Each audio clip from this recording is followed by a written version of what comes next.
As the time is now 12 p.m. and the company has complied with the relevant requirements for convening this meeting, and we have received confirmation that a quorum is present, I formally declare the meeting is open.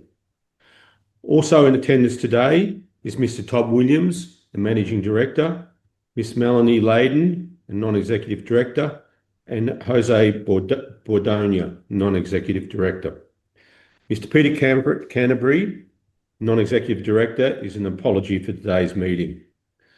In addition, we have present Mr. Rajiv Chandra, our Company Secretary, and Mr. Ross Burt, a representative of the company's external auditors, William Buck. If any questions need to be directed to the auditors. The notice of meeting has been given in accordance with the company's constitution, and copies are available for you on the company's website, the share registry's online voting site, or on the ASX market announcement platform. I will take the notice of meeting and explanatory statement as read. The format of today's meeting will be a presentation by our Managing Director, Mr. Todd Williams, followed by a Q&A session on the business operations. We will then consider the business on today's agenda, and then we will proceed with a Q&A session on the items of business, following which shareholders will be provided with additional time to vote on resolutions. As previously advised, this is a virtual meeting and shareholders will be able to ask questions and cast direct votes at the appropriate times while the meeting is in progress. Questions received during the meeting, which are of a similar nature, will be grouped and answered at the appropriate time. If you have any questions which you feel were not addressed at today's meeting, we invite shareholders to contact the company via phone or email. I'll now hand over to our Company Secretary to outline the procedures for today's meetings. Thank you, Chair. As mentioned earlier, shareholders will be able to participate, ask questions, and cast direct votes at the appropriate times whilst the meeting is in progress. Visitors and media are reminded that whilst we welcome you at this meeting, it is a shareholder meeting and you may not make comments or ask questions. We may experience some time lag, and this may cause some delay in your text questions or comments coming to our attention. We encourage you to lodge them as early as you can. Shareholders wishing to ask questions via text, please take note of the following instructions on screen. Shareholders wishing to speak and ask a question, an audio questions facility is available during this meeting. Please follow this process, which again are shown on your screen. Regarding voting on today's resolutions, all shareholders, proxy holders, and authorized corporate representatives and attorneys of shareholders who are entitled to vote will be able to do so via the webinar poll. It is important to note that if you have lodged a proxy form and voted prior to the meeting, you do not need to vote again at this meeting unless you wish to change your proxy instruction. For those proxy holders, shareholders, and authorized corporate representatives who have not yet voted prior to the meeting, please cast your votes on each of the resolutions when the poll is open. For proxy holders, you will have a summary of proxy votes which detail the voting instructions, if any, for the items of business. By completing the voting via the webinar poll, when instructed to vote in a particular manner, you are deemed to have voted in accordance with those instructions. Where the chair has been appointed proxy on behalf of the shareholder, the chair, Mr. Mullins, of the meeting intends to be voting these in favor of all these resolutions. When the poll is declared open, a poll window will appear. To vote, simply select the direction in which you would like to cast your vote. The selected option will be marked. To submit your votes, simply click on the submit button. You will have the ability to change your vote up until the time voting is closed. Voting on all resolutions is allowed up until the time the poll is closed. I will now hand over to our Managing Director for his presentation, following which there will be an opportunity for shareholders to ask general questions. As advised earlier, if you have any comments or general questions, please lodge them whilst the Managing Director is giving his presentation. Over to you, Todd. Excellent. Thanks, Raj. Just jump onto the title slide. There we go. So, no, look, thanks for, maybe just go back one, Nina. We'll just sit on the title for a bit. Yep.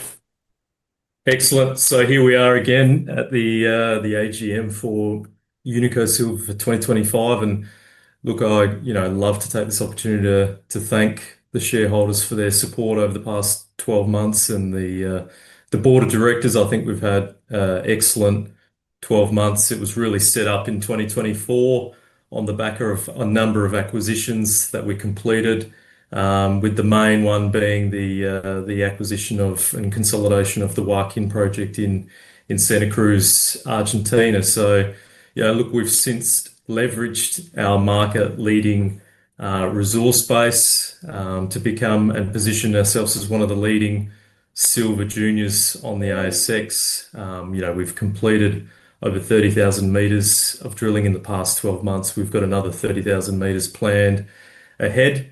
And, we've just recently announced a number of discoveries. So really what we're excited about, and what we hope to be marked on at the AGM next year in 2026 is our stated objective of transitioning from explorer to developer and becoming a tier one silver development company.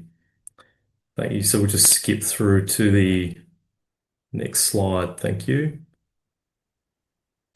So our vision is quite simple. Our goal is to become a leading silver development company. We've got a twofold strategy to achieve that. The first is our beyond 300 resource growth strategy. So that is to grow our total resources to beyond 300 million ounces silver equivalent. We have a track record of executing on this. We've not only completed the Joaquin acquisition in just over the past 12 months, we've also put out a revised MRE for the Cerro León project, which provided a huge step up in global resources. And we've got 3 rigs active. So at the moment, we've got a 30,000 meter drill program underway at Joaquin, and we've got 2 emerging discoveries. So, importantly, we've grown the resources 155% since the second half of 2024, and we expect that trend continues. But more importantly, obviously, it's one thing to grow the resources, but it's another thing to show how you can mine those resources and convert resources to reserves. And so we've launched the Plus 150 strategy, which was launched in May. Really, that's just a capital allocation framework around how we plan on transitioning from explorer to producer. And what we're focused on at this point is our free milling oxide ounces, pick and strain ounces. We obviously are very comfortable with the work completed by Pan American Silver in the past. That's given us an excellent platform to launch from. They completed a PFS and mining studies on the Joaquin project back in 2018, and we get to leverage all of that work. So it's providing us a really clear pathway through to development. Importantly, we also have key infrastructure, which was obviously articulated at the time of the acquisition. We acquired all of the key farming lands. We've got an access and mining agreement valid until 2034, which covers 70% of the ounces at Joaquin. And we have a 150-man camp. So we're very much blessed with infrastructure at the project. But what we're really excited about and a huge opportunity for Unico Silver is just what's happening not only in the silver space, but in Argentina. At the moment, they have the RIGI. We have a very pro-business government. The RIGI is the equalizer for Argentina. It's aimed at bringing Argentina in line with other mining countries like Peru and Chile.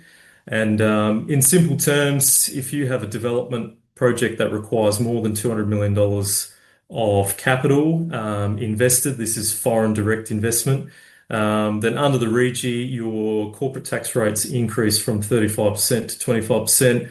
The export duties are abolished. And there's just, in general, there's a lot more stability around the fiscal regime of the mining project moving forward. So, that's seen a flurry of investment interest from the likes of BHP, Glencore, Rio Tinto, and we're just really pleased to be in a position to deliver into the market a development project under such favorable fiscal regime. Next one, thank you. So just on the corporate snapshot, obviously we've very well funded, just under $30 million as of the end of September.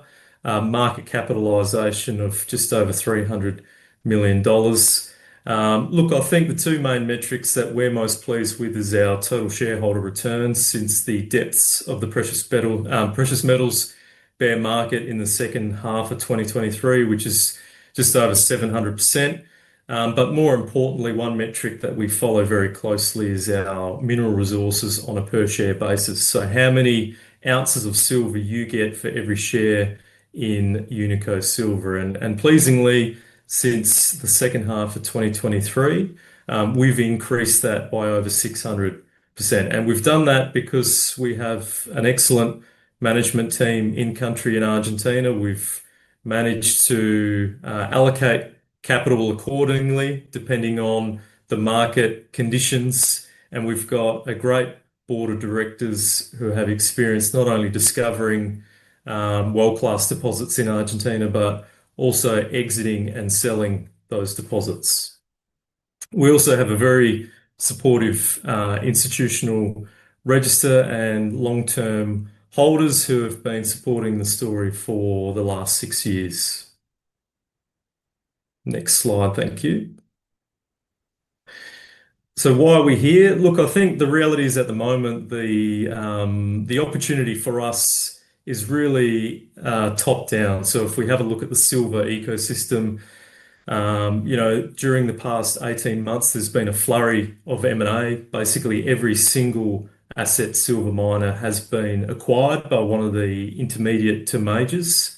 This kicked off with the acquisition of Silvercrest by Coeur d'Alene, and it concluded with the acquisition of Adriatic Metals from Dundee Precious Metals. And what's really interesting about all of these acquisitions is not only the consideration, $1 to $2 billion US, but it's more what's more important is the production profile in terms of the total primary silver production from all of these assets for 2025, and that was guided to be around 5 to 7 million ounces of primary silver. So that gives us a pretty good range of what is material to the ecosystem that we operate in. And essentially what we've done is we've back solved our entire corporate strategy around this basis, which is delivering into the market a project that has the profile of other tier one silver producers. Next slide, thank you. So this provides us a little more color around that corporate strategy that we put out in May. Obviously, the Beyond 300 strategy speaks for itself. The goal is to always continue growing resources. Later in the year, we'll be looking at a expansion opportunity to look at the deeper sulfide resources, particularly at the Sierra Leone project. But for now, what we're in the immediate term, what we're focused on is the very simple pit-constrained oxide free milling ounces at Joaquin and Sierra Leone. And the reason we're doing that is because we have robust metallurgical recoveries. There's been a huge amount of work that has been done in the past by majors like Coeur d'Alene and Pan American Silver, over 150 samples that have been submitted for whole ore leach test work. So we're really comfortable with the recoveries. We're comfortable with the metal mix. The oxide mineralization comprises 70% silver, so that gives us huge leverage to silver in a rising silver price environment. But importantly, we've got this baseline environmental and hydrological work that was completed by Pan American Silver that we can leverage, which means that we can expedite a lot of our development work streams. Next slide, thank you. So on the Beyond 300 strategy over the past 12 months, clearly we've executed on that with the acquisition of Joaquin, which brought another 70 million ounces of silver equivalent resources. We also put out a updated MRE for Sierra Leone, which increased the MRE from 2023 by just under 80%, which we're really pleased with. So in total, in the past 12 months, we've increased total global resources by 150%. So importantly, we're sitting on just over 230 million ounces in silver equivalent resources. That includes 126 million ounces of silver and just over 500,000 ounces of gold. Next slide, thank you. So just a quick snapshot of the portfolio. I probably won't dwell here too much. I guess the key point is that we're very well located with respect to mining infrastructure. We're just up the road from AngloGold Ashanti's world-class Seravan Guardia mine.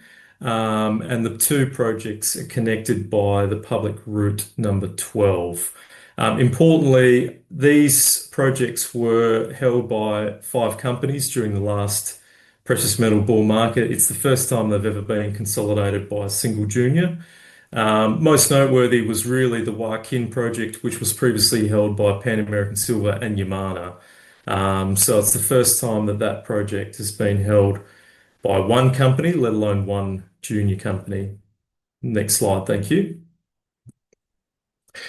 And, this is basically the story of Unico Silver in the context of the history of these projects. Both projects were explored in the last precious metal bull market. There was a 43-101 put out on the Pinguino property, which forms part of Sierra Leone. In 2011, there was a maiden 43-101 put out for Joaquin shortly after in 2012. And you can see here that the total drilling is directly correlated to the silver price. And since silver has recovered, hitting all-time highs in October this year of $54 an ounce, we are meeting that with, a record amount of drilling for both projects. So 50,000 meters this year in total. We completed 30,000 meters in the first half of this year, another 20,000 in the second half, and we'll very quickly be moving into another 10,000 meter drill program in the first quarter of calendar 26. Thank you. So on the plus 150 development strategy, we've set out an exploration target just to help the market understand the building blocks of where we think our maiden mining inventory will come from. We set a target of 40 million ounces of oxide mineralization at Sierra Leone. We've since exceeded that with a resource of 45 million ounces as part of our recent MRE upgrade. You'll notice here that in the exploration target, we've got a more speculative allocation for the resource or the exploration target called emerging discoveries. And what's really interesting is that since we published this exploration target, we've made 2 exceptional discoveries, one at La Negra Southeast and one at La Morocha Southeast. And so we think, or we're very comfortable that we are very well set up and positioned to exceed this exploration target. We believe that the resource growth from those 2 prospects alone will far exceed 30 million ounces allocated to emerging discoveries in this exploration target. Next slide, thank you. Just quickly on the development strategy, this is an overview of the historical metallurgical test work completed to date. You can see all the purple and pink points here are the samples located throughout the La Negra and La Morocha resource. You can see that the work done to date has been extremely systematic. It includes characterization and variability test work, which really is in line with a PFS level. So a lot of the PFS level metallurgical test work has been done, which is a major de-risking for our project. Next slide. So this is I guess we're going to spend most of the time today talking about Joaquin because it is the source of our future resource growth and is the focus of a 30,000 meter drill program, which is underway. So, importantly, it's a very large vein field. It has dimensions of 12 kilometers by 10 kilometers. It's one of the largest vein fields in the Santa Cruz province. There is a historical foreign estimate, which we think is very stale and only represents a very small percentage, not only of the project geographically, but what we think will be the ultimate endowment. There was a historical focus on the La Morocha and La Negra vein structures, which you can see in this map is just a very small portion of the veins that have been mapped throughout the district. So that's a really critical point that we'll continue to reference as exploration develops. But importantly, all the baseline environmental work for this project including full mining studies, was completed in 2018. And so therefore, we're in a really interesting situation here where we are basically undertaking greenfields exploration on a brownfields project, a project that has already had a history of mining but hasn't had systematic regional exploration. So we've got 3 rigs operating double shift. We're likely to move to 4 in the next few months, and we've only reported assays for 31 holes or 5,000 meters. So there's a lot of assays to come and a lot of opportunities for new discoveries. Next slide. So this is just a quick overview of the 2 main discoveries that we announced in July. We actually announced both discoveries within 2 weeks of each other. The first was La Negra Southeast, which was a really broad 90-meter intercept, including very high-grade silver and gold. And when I say high-grade, I'm talking in the context of a near-surface open-pittable mineralized system. You can see there the drill core on both sides is very rusty, all the way from the top to the bottom of the hole, showing that we've got a lot of homogeneity in our metallurgy and the type of mineralization. It's very much oxide mineralization all the way down to 250 meters vertical, which makes for very easy planning when it comes to geometallurgy. And then within 2 weeks of discovering La Negra, we announced the discovery of La Morocha Southeast. And why that's important is because La Morocha Southeast is only 400 meters southeast of La Morocha, which was the vein that was subject to a small amount of underground mining by Pan American Silver. And that vein, pre-mining, had just over 35 million ounces of silver. So what's really interesting is there's a huge opportunity to find additional 30 million ounce silver mineralized shoots along this structure. And we've actually mapped the structure in the field in outcrop all the way down to La Negra. So we see huge opportunity not only for an emerging discovery with scale at La Morocha Southeast, but also additional discoveries along that structure. But La Negra itself, you can see the scale of La Negra. We think that this will be a cornerstone of any development plan. It's going to be a very large resource and a very large single open pit. And we're very excited to drill this out and very excited by the results that we announced Friday last week. Next slide, thank you. So this is just a quick overview of access. You can see here we have the Joaquin camp, La Negra Southeast, the structure, you can see that trending in the background, and then La Morocha Southeast, you can see that trending in the foreground. In fact, the arrow from La Morocha Southeast is pointing directly on the discovery drill pad. So you can see the relative proximity from the new discovery to the camp. It's also a nice shot of the drill rigs, the diamond rigs operating at La Negra Southeast, just showing how easy access is. It's very akin to the geomorphology of Nevada in America. Next slide, thank you. So firstly, on La Morocha, we're very pleased in 2 fronts with some of the results we put out Friday. Firstly, the historical La Morocha resource, we saw a lot of upside to improve our understanding of the distribution of high grades in the top 75 vertical meters. You've got to appreciate that this vein was subject to underground mining, which meant that the previous operators didn't really care about what was happening in the top 75 meters because it wasn't being mined via an open pit.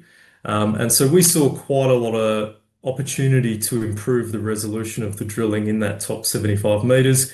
Really pleased to put out some exceptional drill holes Friday, including 42 meters at 437 grams from 46 meters downhole. That was within and just directly above the high-grade shoot that makes up the La Morocha system, showing that those high grades actually do extend closer to surface than previously recognized, just meaning simply that we can access very high-grade mineralization close to surface in any conceptual pit. So a really big step forward for the mine planning, detailed mine planning for the Lama Rocha vein.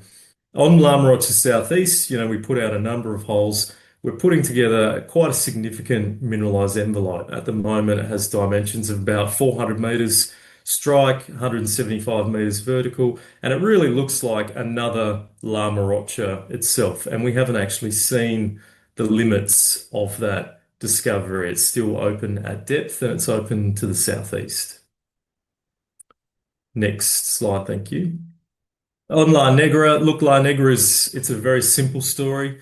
We were drilling the extension of the La Negra foreign estimate, which was the resource declared by Coeur d'Alene in 2013.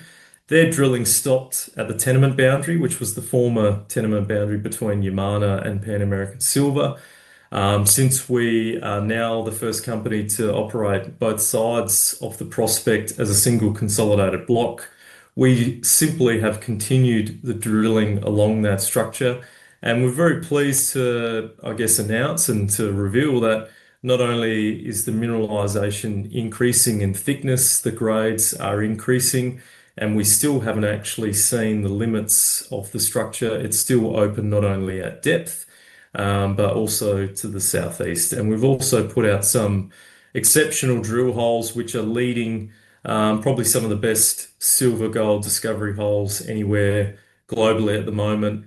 Out of the first 10 holes that we announced, 5 of those delivered grade thicknesses of greater than 10,000 GT, which is an incredible achievement.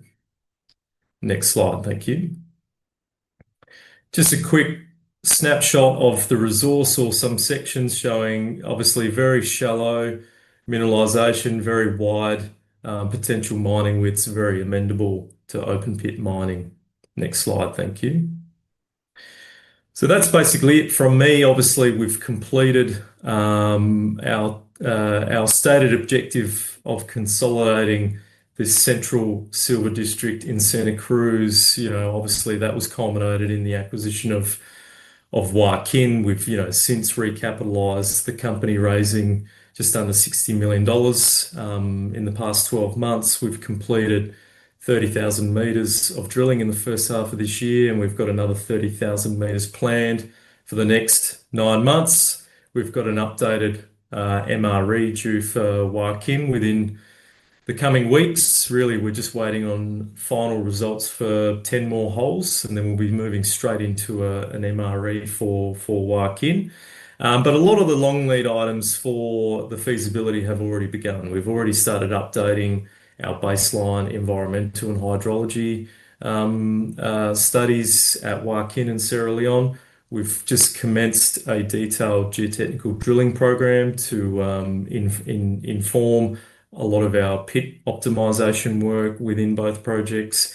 And we've started a lot of the work streams for our internal scoping study, which is very much underway. So really, once we have the final resource, which is really pending the results from Lama Rocha and La Negra Southeast, it's really hard to move forward on a feasibility when you don't know what the ultimate resource is. So once the ultimate resource reveals itself, we will be quickly moving into a pre-feasibility study, focusing on the RIGI qualification as the foundation of the sort of fiscal regime for the project moving forward. But more importantly, we're always looking at growth, and the plan is next year to actually start looking at a potential pathway forward for some of the deeper sulfide mineralization at Cerro León, and looking at expansion opportunities. So a very busy 12 months is planned ahead. And I think that should be it. So I might just hand it back to you, Raj, and start with the formal business. Oh, sorry, I think we've got the Q&A. Yeah, Todd, I can confirm we haven't got any questions. Excellent. All right, that's easy. Thanks, everyone. Thank you, Todd. We will now turn to the business of the meeting. Before opening the poll, I wish to remind shareholders that the poll will remain open for an additional minute after we've considered all resolutions. I now declare the poll open.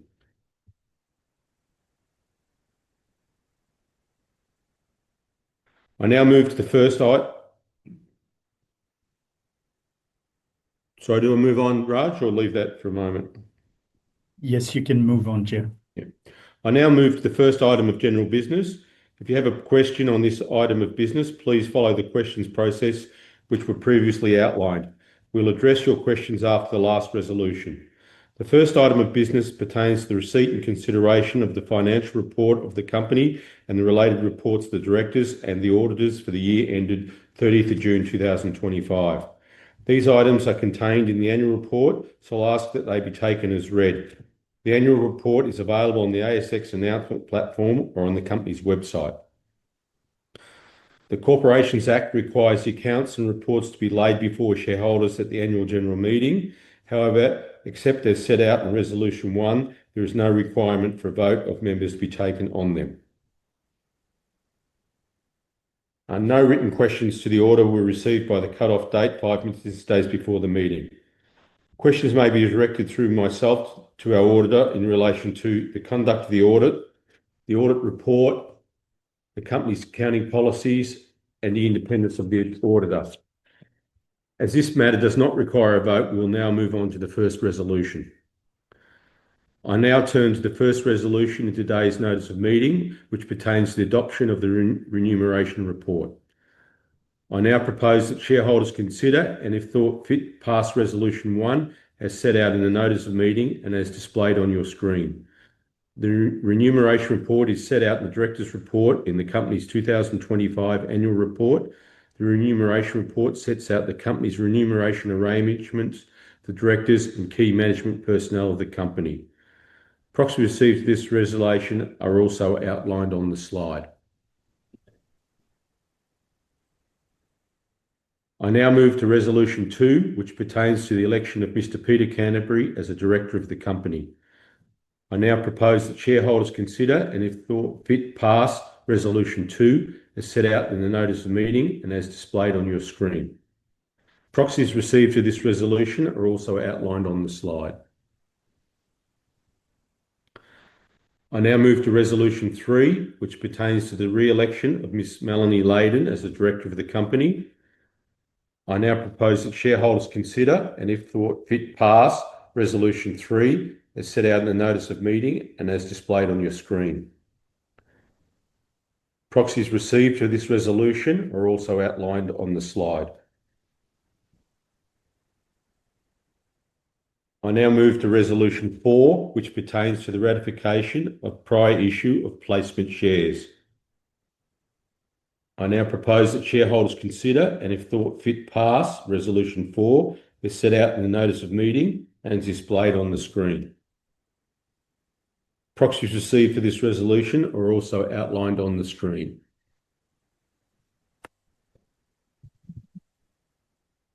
I now move to Resolution 5, which pertains to the approval of a long-term incentive performance rights to Mr. Todd Williams or his nominee. I now propose that shareholders consider, and if thought fit, pass Resolution 5 as set out in the notice of meeting and as displayed on the screen. Proxies received to this resolution are also outlined on the slide. As Resolution 6A retains to myself, I will hand the chair over to Melanie. Thanks, Peter. I now move to Resolution 6A, which pertains to the approval of the issue of 2 million options to Mr. Peter Mullins or his nominee. I now propose that shareholders consider, and if thought fit, pass Resolution 6A as set out in the notice of meeting and as displayed on your screen. Proxies received for this resolution are also outlined on the slide. Thank you, Peter. I'll now hand back to you. I now move to Resolution 6B, which pertains to the approval to issue 1 million options to Ms. Melanie Layden or her nominee. I now propose that shareholders consider, and if thought fit, pass Resolution 6B as set out in the notice of meeting and as displayed on the screen. Proxies received for this resolution are also outlined on the slide. I now move to Resolution 6C, which pertains to the approval to issue 1 million options to Mr. Jose Bordogna or his nominee. I now propose that shareholders consider, and if thought fit, pass Resolution 6C as set out in the notice of meeting and as displayed on the screen. Proxies received for this resolution are also outlined on the slide. I now move to Resolution 6D, which pertains to the approval of an issue of 1 million options to Mr. Peter Canterbury or his nominee. I now propose that shareholders consider, and if thought fit, pass Resolution 6D as set out in the notice of meeting and as displayed on the screen. Proxies received for this resolution are also outlined on the slide. I now move to Resolution 7, which pertains to the renewal of Unico Silver Limited Employee Incentive Plan. I now propose that shareholders consider, and if thought fit, pass Resolution 7 as set out in the notice of meeting and as displayed on the screen. Proxies received for this resolution are also outlined on the slide. I now move to Resolution 8, which pertains to the approval of 10% placement facility. I now propose that shareholders consider, and if thought fit, pass Resolution 8 as set out in the notice of meeting and as displayed on the screen. Proxies received for this resolution are also outlined on the slide.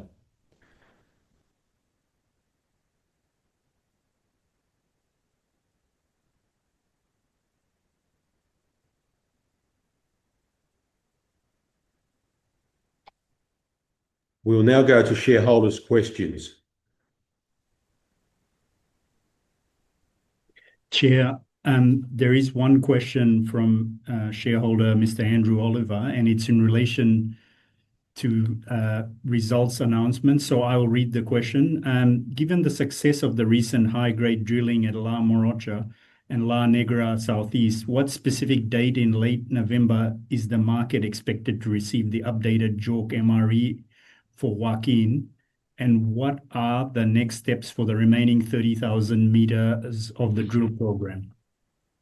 I'll let Todd answer that question. Yeah, no, happy to answer that. Yeah, look, thanks for the question, Andrew. Look, I think the reality is it's hard to provide a specific date for the delivery of that MRE. Obviously, it's very hard to calculate an MRE when you don't have final assays, so that's one variable that we can't control. We have a number of drill holes in the lab now, which we're waiting on assay results for. So, the guidance around that is, hopefully no more than 10 days. So once we have those final assay results, we can then actually obviously update the market on those assay results and commence the process engaging an independent mineral resource geologist to estimate the MRE. Once again, that's a second variable that we cannot control. So I think the reality is, we're very comfortable that there'll be an MRE before mid-December. We can't give an exact date. It's going to be plus or minus a couple of weeks, depending on factors outside of our control. But we'll certainly keep the market abreast of any sort of changes. And, I think people should be comfortable with the outcome. I think people will be very pleased with what we've achieved, the resource growth that we're achieving at Joaquin. And I guess what I would say is this is certainly not the final resource. It's just a line in the sand. I think that builds to your second part of your question about what is the plan for the following remaining 25,000 meters out of the 5,000 meters that have been announced to date. And look, the reality is, we've got a very aggressive timeline set to convert a lot of these new discoveries into high confidence indicated resources that will require quite a lot of drilling on our behalf. It needs to be done very soon in the next couple of months. So the plan is to start scaling up our drill production at Joaquin. We've currently got 3 rigs. We are talking with drill companies to potentially go to 4, depending on rig availability.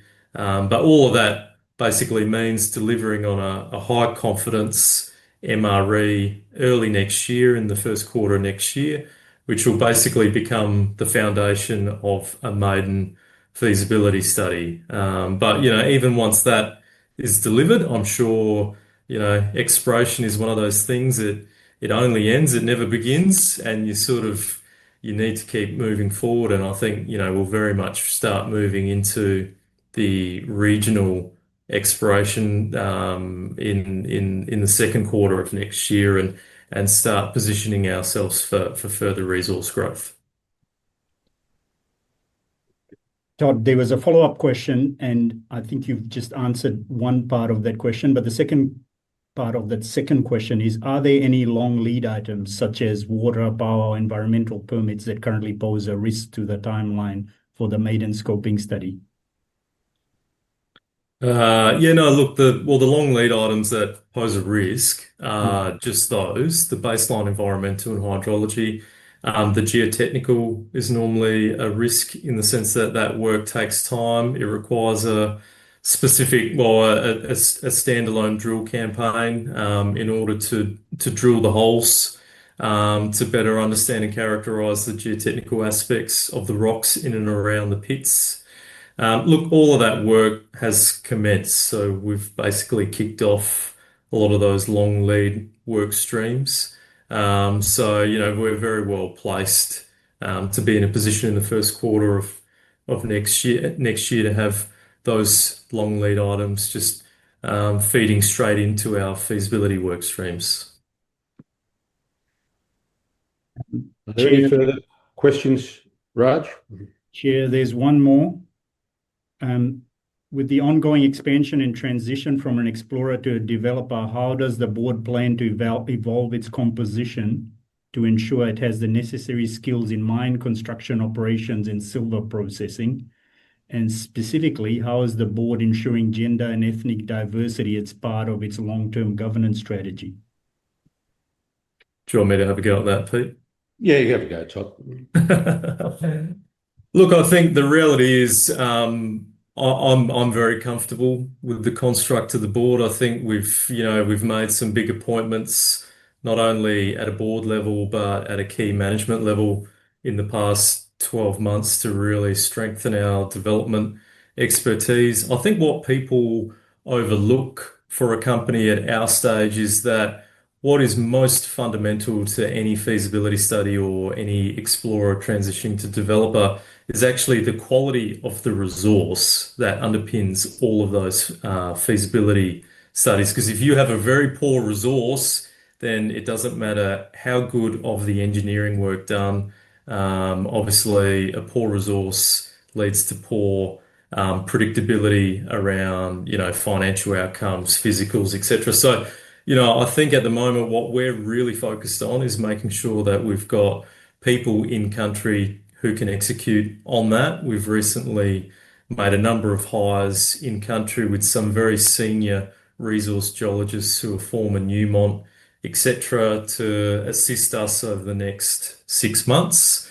So I think we're very well covered in terms of our ability to put together a very robust resource that will underpin the maiden feasibility study. I think the important thing is that we're engaging consulting engineering firms with a lot of expertise in Argentina. So, we're probably a few weeks away from disclosing to the market, who those engagements are. But I guess what I will say is that, we're focusing on senior engineering firms that have a lot of experience with not only process engineering, civil engineering, electrical engineering, designing and constructing gold and silver mines in Argentina. So anyway, I think that's probably the most critical point to date. And then, I guess on the point on diversity, I think we've got we may not have a huge amount of ethnic diversity, but we've got a lot of diversity of thought and opinions at a board level, and that's probably what's most critical to us at this point. Thanks for that, Todd. I'd just like to add as well, I've been involved in a couple of companies that have transitioned from explorer to developer, and Firstly, we've just brought Peter Canterbury on, who was involved just recently with the project in Western Australia, De Grey, and where he took it right through feasibility and through to construction and a buyout. And secondly, at some stage we need to move from explorer developer to actually seriously considering construction and going down that path. But we're not quite at that phase yet. We really need to get this scoping study out, the MRE completed, and probably by the middle of next year we'll be in a stronger position to look at a team moving forward on the construction side. But we're certainly very well covered on the technical side, the geological, and with the consultants we're using. And another thing that's happened, I've been working in Argentina for 30 years, and there's been a lot of mine developments over that time. And when I first went there, lacked a lot of experience in country, but now there's a group of very solid professional geologists, mining engineers, other participants in the mining industry, and there's a strong mining culture within Argentina now, which has been a dramatic change. I would rather employ our Argentinian geologists now than a lot of guys in Australia. So that's a fundamental change over the last 30 years. But are there any other questions, Raj? Last one, Chair, and it's in relation to the RIGI regime and whether Unico Silver has assessed the benefits and the positive impact this could have on the project's long-term operating cost and capital expenditure. I'll have a go at that one, if you like, Pete. Yeah. So, look, I think the reality is, just based on the numbers, the RIGI is a game changer for the whole industry. It's an opportunity to equalise the fiscal performance of any operating mine in Argentina with its neighbours such as Chile and Peru. And whilst we're not quite there yet in the sense that we haven't produced a financial model on a final mining plan, to assess the post-tax NPV, etc., of RIGI versus the current regime. I guess what I would point to is that Abra Silver is a great example of a silver developer in Argentina that has. So they've published a PFS and they've published their NPV and the total free cash flow under the current regime and under the RIGI regime. And I think you'll see that the impact of the RIGI is quite astounding, because I think in the context of Abra Silver, there was a substantial increase in post-tax free cash flow, which significantly improves the internal rate of return of the project, which significantly accelerates the payback of the project. So, look, I think the RIGI for us is almost a no-brainer. A lot of the developers operating in Argentina at this point are moving into the RIGI. We've recently appointed a specialist team within Unico Silver to assist with our pre-qualification into the RIGI. So this is a group of specialists in Argentina who have successfully navigated through that process. We made some disclosures in the quarterly around things that we're doing in terms of restructuring the business so that we can seamlessly qualify for the RIGI in the first quarter of next year. And we're very comfortable that our project has the profile which is similar to all the others that have been accepted in the RIGI. So as long as we are able to put forward a feasibility and development plan that is simple and defendable and robust and makes sense, there's absolutely no reason why we shouldn't qualify for the RIGI, and there's absolutely no reason why we shouldn't prioritise qualifying for the RIGI. Thanks for that, Todd. How are we going, Raj? Any more? No more questions, Chair. Okay, this concludes the Q&A session for the formal part of this meeting. We will now provide the shareholders with an additional minute for poll voting to be completed.